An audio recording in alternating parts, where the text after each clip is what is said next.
Hello, Algaita Dubstudio. Sun kuma an tayo muku wata sabuwar fassara na wani fim akan sanin ya kamata da kuma aiwatar da shi ko ana ha maza ha mata a tafarkin gaskiya ba sani ba saho wajen tabbatar da gaskiya wasu sai sun sha su burbuda.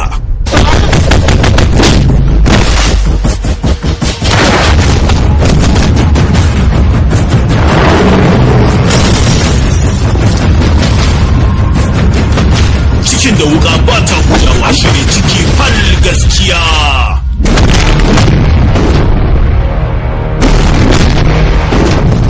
Kowane lokaci ko a ina ne kowaye zan ji da shi. Kamar yadda kuka saba ku biyo fassarar Algaita Dubstudio a cikin fim mai suna Dokin Karfe.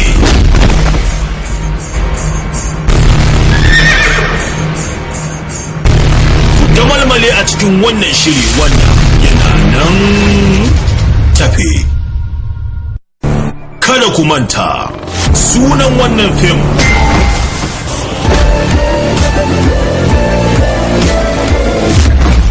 Dokin Karfe. Subscribe idan baki subscribe ba to maza a garzayewa an tayo a suburbudo a kafta mana subscribe haka zalika a mazgi wannan hatimin na kararrawa ta yadda akwai da yaushe da muka tura sabon dauka za a sanar da ku a daidai wannan lokaci.